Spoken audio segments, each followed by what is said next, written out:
Card অর্থাৎ তাস আমরা কিন্তু সবাই খেলতে পারি, বাট অনেকে আমরা আসলে পারি না। সো ভালো খেলার পাশাপাশি আপনাকে এটা মনে রাখতে হবে যে আপনি যদি বিবিএ ডিপার্টমেন্টে পড়াশোনা করেন তাহলে আপনার একটা সাবজেক্ট আছে বিজনেস স্ট্যাটিস্টিক্স, আর এইটার একটা গুরুত্বপূর্ণ চ্যাপ্টার হচ্ছে প্রবাবিলিটি। যে প্রবাবিলিটি চ্যাপ্টারে আপনাকে কার্ড রিলেটেড সম্ভাবনার অঙ্ক আপনাকে করতে হবে। তাহলে যদি আপনি অঙ্ক করতে চান আপনাকে কার্ডের পরিচিতিটা ভালো মতো জানতে হবে, যে কোন কার্ডটাকে কি বলে, একটা কার্ডে কয় ধরনের কার্ড থাকে, কি থাকে, কোনটাকে কি কার্ড বলে। সো আপনারা যারা জানেন না খুব মনোযোগ দিয়ে কার্ডের পরিচিতিটা জেনে নেন। আসেন আজকে আমরা কার্ডের পরিচিতি শিখব।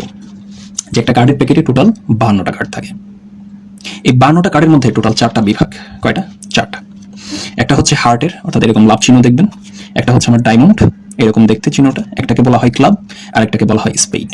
আর প্রত্যেকটা ভাগে আমার 13টা করে কার্ড থাকে, অর্থাৎ হার্টের থাকবে 13টা, ডায়মন্ডের 13টা, ক্লাবের 13টা, স্পেডের হচ্ছে 13টা।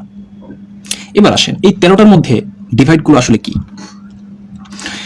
13টার মধ্যে একটা কার্ডের নাম হচ্ছে এইস, অর্থাৎ যারা খেলে তারা বুঝবেন যে একটাকে বলা হয় টেক্কা, অর্থাৎ পরিচিত একটা নাম হচ্ছে টেক্কা।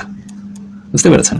টেক্কা অর্থাৎ প্রত্যেকটা বিভাগের মধ্যে সবচেয়ে পাওয়ারফুল কার্ড হচ্ছে এই এইসকে বলা হয়। এটা থাকে একটা কার্ড থাকে কিং, একটা থাকে কুইনের, একটা থাকে জ্যাক অর্থাৎ গোলাম।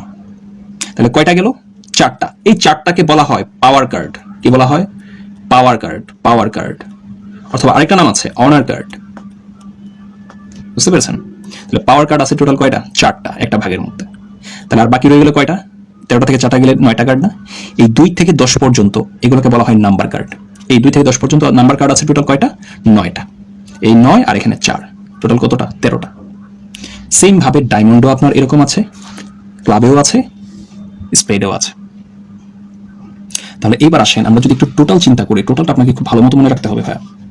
যে তাইলে একটা কার্ডের প্যাকেটে, এই যে 52টা একটা কার্ডের প্যাকেট, তাহলে এই 52টা একটা কার্ডের প্যাকেটের মধ্যে আপনার যদি বলে এইস আছে কয়টা, তাহলে কয়টা আসলো? 4টা, কারণ প্রত্যেকটাতে একটা একটা করে এইস থাকে। তাহলে টোটাল হচ্ছে 4টা। সেম ভাবে কিং হচ্ছে 4টা, কুইনও 4টা, জ্যাকও 4টা।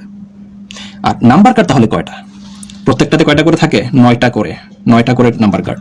তাহলে এখানেও 9, এখানেও 9, এখানেও 9, এখানেও 9। তাহলে 4 9 কত? 36। তাহলে নাম্বার কার্ড বা ডিজিট কার্ড হচ্ছে আমাদের কতটা? 36টা। এটা হচ্ছে আমার টোটাল হিসাব। আরেকটা জিনিস মনে রাখবেন, কালার রিলেটেড কিছু কোয়েশ্চেন হয়। এই যে হার্ট এবং এই যে ডায়মন্ড, এই দুইটা কার্ডের কালার হচ্ছে রেড কালার। তাহলে যদি বলে রেড কালার, তাহলে টোটাল কয়টা আছে? যে প্রত্যেকটা যদি 13টা করে থাকে, হার্টও যদি 13টা, ডায়মন্ডও যদি 13টা, তাহলে রেড কালার কার্ড তাহলে টোটাল কয়টা পাইলাম আমরা? 26টা। একইভাবে এই ক্লাবসও 13টা, স্পেডও 13টা, 26টা। আর এই দুইটা কার্ড হচ্ছে আমার কি কালার? ব্ল্যাক কালার, ক্লাব এবং স্পেড। তাহলে ব্ল্যাক কালার আছে কয়টা? 26টা। এই হচ্ছে আমার যাবতীয় টোটাল কার্ডের পরিচিতি। সো কোনটাকে কি কার্ড বলে এটা আপনাকে খুব ভালো মতো মনে রাখতে হবে, এবং কয়টা করে আছে। কারণ কার্ডের যদি আপনি সম্ভাবনার অঙ্ক করতে চান আপনাকে এই জিনিসগুলো মাথায় রাখতে হবে। সো খুব শীঘ্রই কার্ডের খুব গুরুত্বপূর্ণ একটা ম্যাথ নিয়ে আপনাদের সামনে দেখা হচ্ছে। তো সে পর্যন্ত ভালো থাকেন, সুস্থ থাকেন। আল্লাহ হাফেজ।